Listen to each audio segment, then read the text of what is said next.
Sir ಓ ಬನ್ನಿ. ನಮಸ್ತೆ sir. ನಮಸ್ತೆ ಸರ್. ಕೂತ್ಕೊಳ್ಳಿ. ಸರ್ ಐ ಆಮ್ ಪ್ರೀತಿ. ನಿಮ್ ಹತ್ರ ಸ್ವಲ್ಪ ಮಾತಾಡ್ಬೇಕಿತ್ತು. ಹೇಳಿ, ಏನ್ ತೊಂದರೆ? ಯಾರಿಗೆ ತೊಂದರೆ ಆಗಿದೆ? ಸರ್ ನಾನೊಬ್ಬ ಹುಡುಗನ ತುಂಬಾ ಪ್ರೀತಿ ಮಾಡ್ತಾ ಇದ್ದೀನಿ. ಆದ್ರೆ ಅವನ್ಗೆ ಲವ್ ಫೀಲಿಂಗ್ಸೇ ಇಲ್ಲ. ನನ್ ಮೇಲೆ ಅಂತಲ್ಲ, ಬೇರೆ ಯಾರ ಮೇಲೇನೂ ಲವ್ ಫೀಲಿಂಗ್ಸೇ ಇಲ್ಲ. ಏನ್ ಕಾರಣ ಅಂತ ಗೊತ್ತಾಗ್ತಿಲ್ಲ. ನೋಡಮ್ಮ, ನಾನೊಬ್ಬ ಸೈಕ್ಯಾಟ್ರಿಸ್ಟ್ ಆಗಿ ಕೆಲವು ಪ್ರಶ್ನೆಗಳು ಕೇಳ್ತೀನಿ, ಉತ್ತರ ಕೊಡ್ಬೇಕು. Yeah sure sir. ಹಾ, ಅಂದಾಗೆ ಆ ನಿಮ್ಮ ಹುಡುಗನ ಹೆಸರೇನು? ಪ್ರತಾಪ್ ಅಂತ. ಎಲ್ರೂ ಅವನ್ನ ಪಚ್ಚಿ ಅಂತಾರೆ. ಅವ್ನು ಯಾವ ಊರು, ಯಾವ ಕ್ಲಾಸಿಗೆ ಸೇರಿದವನು, ಅವ್ರ ಅಪ್ಪ ಅಮ್ಮ ಏನ್ ಮಾಡ್ಕೊಂಡಿದ್ದಾರೆ ಅಂತ ಏನಾದ್ರೂ ಗೊತ್ತಿದೆಯಾ? ಗೊತ್ತು ಸರ್. ಅವನು ಚಿತ್ರದುರ್ಗದ ಹತ್ರ ಒಂದ್ ಹಳ್ಳಿ. ಅವ್ರ ಅಪ್ಪ ಅಮ್ಮ ಕೂಲಿ ಕೆಲಸ ಮಾಡ್ತಾರೆ ಸರ್. ತುಂಬಾ ಬಡ ಕುಟುಂಬ ಸರ್. ಹಾಗೆ ಇನ್ನೊಂದ್ ವಿಷಯ ಸರ್, ಅವ್ನು ಯಾವಾಗ್ಲೂ ಸ್ಮಶಾನದಲ್ಲೇ ಕೂತಿರ್ತಾನೆ. ಅರ್ಥ ಆಯ್ತು ಬಿಡಮ್ಮ. ಅವನು ಬೆಳೆದಿರೋ ವಾತಾವರಣ ತುಂಬಾ ಬಡತನದ್ದು ಅನ್ನೋ ಭಾವನೆ ಅವನ ಮನಸ್ಸಲ್ಲಿ ಮನೆ ಮಾಡಿದೆ. ಒಂದ್ ನಿಮಿಷ.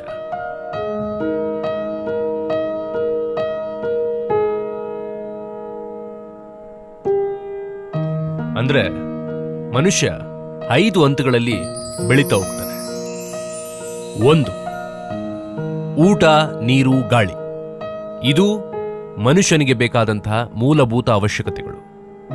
ಊಟ, ನೀರು, ಗಾಳಿ, ಇದು ಬೇಸಿಕ್ಸ್. ಇದಾದ ನಂತರ ಮನುಷ್ಯ ಬೇರೆ ಹುಡುಕ್ತಾ ಹೋಗ್ತಾನೆ. ಸೈಕಲಾಜಿಕಲಿ ಹೇಳಬೇಕು ಅಂದ್ರೆ ಅವನ ನೆಕ್ಸ್ಟ್ ಪ್ರಿಯಾರಿಟಿ ಅಂದ್ರೆ ರಕ್ಷಣೆ. ರಕ್ಷಣೆ ಅಂದ್ರೆ ಏನು?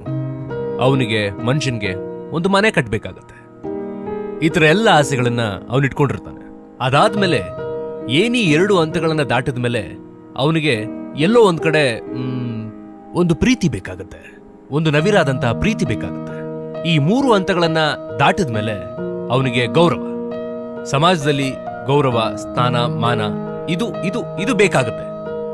ಈ 4 ಹಂತಗಳನ್ನ ದಾಟಿದ ಮೇಲೆ ಅವನಿಗೆ ಎಲ್ಲೋ ಒಂದ್ ಕಡೆ ಅಧಿಕಾರವನ್ನ ಅನುಭವಿಸಬೇಕು ಅನ್ನೋ ಮನೋಭಾವನೆ ಆ ಮನುಷ್ಯನಲ್ಲಿ ಬೆಳೀತಾ ಹೋಗುತ್ತೆ. ಈ ಭೂಮಿ ಮೇಲೆ ಹುಟ್ಟಿದ ಪ್ರತಿಯೊಬ್ಬ ಮನುಷ್ಯನು ಈ ರೀತಿಯಾದಂತಹ 5 ಹಂತಗಳಲ್ಲಿ ಬೆಳೀತಾ ಹೋಗ್ತಾನೆ. ನಿನ್ನ ಪಚ್ಚಿಯೂ ಸಹ ಈ ಒಂದು ಹಂತವನ್ನ ದಾಟಿ ರಕ್ಷಣೆಯ ಹಂತದಲ್ಲಿದ್ದಾನೆ. ಅವನಿಗೆ ಮನೆ ಸಿಕ್ಕಿದೆ, ಎಲ್ಲವೂ ಸಿಕ್ಕಿದೆ. ಇದನ್ನ ದಾಟಿ ಮೀರಿ ಬರ್ಬೇಕಾದ್ರೆ ನೀನು ಆ ಒಂದು 3ನೇ ಹಂತ ಇದೆಯಲ್ಲ, ಆ ಪ್ರೀತಿನ ಕೊಡ್ಬೇಕಾಗತ್ತೆ. ಎಸ್, ಆ ಪ್ರೀತಿಯನ್ನು ಕೊಟ್ರೆ ಬಹುಶಃ ನಿನ್ನ ಪಚ್ಚಿ ನಿನಗೆ ಸಿಕ್ಕರೂ ಸಿಗ್ಬೋದು. ಸರ್ 3ನೇ ಹಂತಕ್ಕೆ ಯಾವ ರೀತಿ ಸರ್ ಕರ್ಕೊಂಡು ಹೋಗೋದು? Very simple. ನಿನ್ನ ಭಾವನೆಗಳನ್ನ ಕತೆ ರೂಪದಲ್ಲಿ ಹೇಳೋದು. ಇಲ್ಲ, ನೀನು ಏನ್ ಹೇಳಬೇಕು ಅಂತ ಇದೆಯೋ ಅದನ್ನ ಒಂದು ಡೈರಿಯಲ್ಲಿ ಬರೆದು ಅವನ್ ಮುಂದಿಡು. ಬಹುಶಃ ಇದನ್ನ ಓದಿದ್ಮೇಲೆ ನಿನ್ ಪಚ್ಚಿ ನಿನ್ನ ಸಿಕ್ಕರೂ ಸಿಗ್ಬೋದು. Okay, thank you sir. ಸರಿ.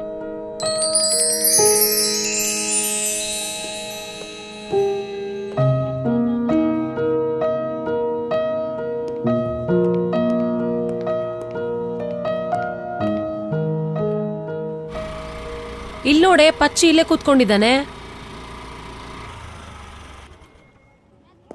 ಪಚ್ಚಿ, ನಾಳೆ ನಿನಗೇನೋ ಒಂದ್ ಸರ್ಪ್ರೈಸ್ ಇದೆ. ಅದೇ ಮಾಮೂಲಿ ಜಾಗ ಸ್ಮಶಾನದ ಹತ್ರ ವೇಟ್ ಮಾಡ್ತಿರು. ನಾನೇ ಬಂದು ಮೀಟ್ ಮಾಡ್ತೀನಿ. ಹೇ ಹೇ ಹೇ ಛೇ, ಈ ಹುಡುಗಿರ್ನ ಅರ್ಥನೇ ಮಾಡ್ಕೊಳಕ್ಕಾಗಲ್ಲ.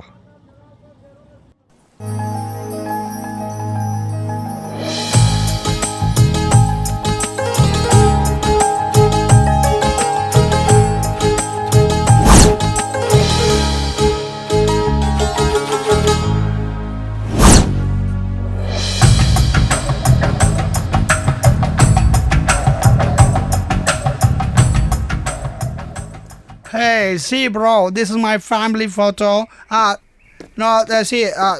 This is my mom, this is my dad. This is my uncle. You know my uncle working in USA mobile company, Apple mobile company. Here, man. Oh, this is my super. ಏನ್ ಬೇಕು sir? Yes, this Bro, this one. ಅಣ್ಣ full tension out. Cool ಆಗಕ್ಕೆ 2 ಕೋಟಿ ತಗೋಬೇಕು. College. I am staying in Karnataka, but my mother belongs to England. ಏನೋ ಕರ್ನಾಟಕದಲ್ಲಿ ಇದ್ಕೊಂಡು ಕನ್ನಡ ಮಾತಾಡಕ್ಕಾಗಲ್ವಾ? No, yeah, I am only speaking to English. ಏನ್ರಿ ಬಾಸ್, ಕನ್ನಡದ ಬಗ್ಗೆ ಯಾಕೋ ನಿಮ್ ನಾಲ್ಗೆ ದಾರಿ ತಪ್ಪಿ ಬೇರೆ ಕಡೆನೆ ಹೋಗ್ತಾ ಇದೆ. Hey, who are you, man? Who are you, man? ಗುರುವೇ, ಸ್ವಲ್ಪ ದೂರ ನಿಂತು ಮಾತಾಡು. ಈ ನಿನ್ನ ಟಸ್ಸು ಪುಸ್ಸು ಇಂಗ್ಲೀಷ್ನ ಹೊಸ ಸೈಡ್ಗಿಟ್ಟು ಕಸ್ತೂರಿ ಕನ್ನಡದಲ್ಲಿ ಹೇಳೋ ನನ್ನ ಮಾತು ಕೇಳು. ಏನಂದೆ? ನಿಮ್ಮ ತಾಯಿ ಇಂಗ್ಲೆಂಡ್ ಒಳ. ಈ ಅಪ್ಪಟ ಕನ್ನಡ ಮಣ್ಣಲ್ಲಿ ಹುಟ್ಟಿರೋ ಪ್ರತಿಯೊಬ್ಬರಿಗೂ ಇಬ್ಬರು ತಾಯಂದಿರಿರ್ತಾರೆ.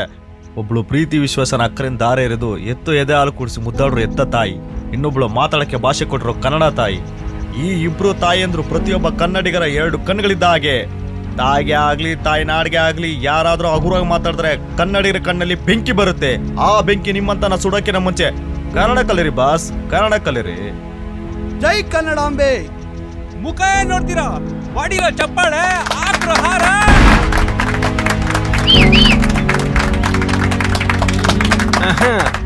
ಧನ್ಯವಾದಗಳು.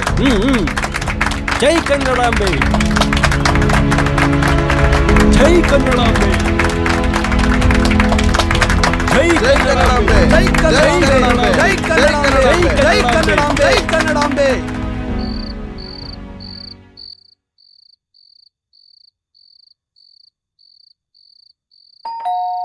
ಬಂದೆ.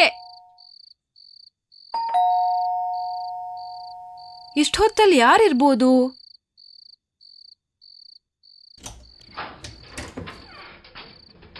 ನೀನಾ? ಬಾ ಒಳಗೆ. ಜೆಸ್ಸಿ, ಏನಾಯ್ತು? ಸ್ವಲ್ಪ ನೀರ್ ಕೊಡೆ. 1 ನಿಮಿಷ ತಾಳು. ಏನಾಗಿರ್ಬೋದು ಇವಳಿಗೆ?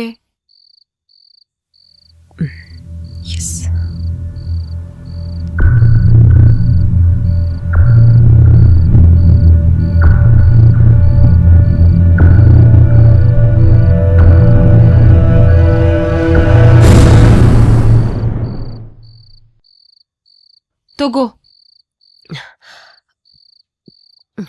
ನಾನಿನ್ ಬರ್ತೀನಿ ಕಣೆ. ಯಾಕೇನೇ ಆಯ್ತು? ಏನಿಲ್ಲ ಕಣೆ, ಕ್ಲಬ್ ಮುಗಿಸ್ಕೊಂಡ್ ಬರುವಾಗ ದಾರಿಲಿ ಗಾಡಿ ಬೇರೆ ಪಂಚರ್ ಆಯ್ತು. ತಳ್ಕೊಂಡ್ ಬರೋಷ್ಟ್ರಲ್ಲಿ ಯಾರೋ 4 ಜನ ರೌಡಿಗಳು ನನ್ನನ್ನ ಅಟ್ಟಿಸ್ಕೊಂಬಂದ್ರು. ಅಷ್ಟೊತ್ತಲ್ಲಿ ಏನೂ ದಾರಿ ತೋಚ್ದೆ ನಿನ್ ಮನೆಗ್ ಬಂದೆ. ಸದ್ಯ ನಾನ್ ಬಚಾವಾದೆ. ಹೌದಾ? ಇರು, ಪೊಲೀಸ್ ಕಾಲ್ ಮಾಡ್ತೀನಿ. ಬೇಡ ಬೇಡ ಕಣೆ, ಐ ಆಮ್ ಸೇಫ್. ನಾನೀಗ್ ಬರ್ತೀನಿ ಕಣೆ. ನಿಂಗ್ ಸ್ವಲ್ಪನೂ ಬುದ್ಧಿ ಇಲ್ಲ. ಇಲ್ಲೇ ಮಲ್ಕೊಂಡ್ ನಾಳೆ ಬೆಳಗ್ಗೆ ಹೋಗುವಂತೆ ಇರೇ. ಬೇಡ ಕಣೆ, ನನ್ಗೇನೂ ಆಗಲ್ಲ. ಮನೇಲ್ ಬೇರೆ ಹೇಳ್ದೆ ಕೇಳ್ದೆ ಬಂದಿದೀನಿ. ಅದು ಬೇರೆ ದಾರಿ ಕಾಯ್ತಾ ಇರ್ತಾರೆ. ಪ್ಲೀಸ್ ಬೇಡ ಅಂತ ಹೇಳ್ಬೇಡ ಕಣೆ, ನಾನ್ ಬರ್ತೀನಿ ಇವಾಗ. ಆಯ್ತಮ್ಮ, ನನ್ ಮಾತ್ ಎಲ್ ತಾನೇ ಕೇಳ್ತ್ಯಾ? ಹಠಮಾರಿ. ಸರಿ, ಹುಷಾರಾಗಿ ಹೋಗು. ಸರಿ, ಬಾಯ್ ಬಾಯ್.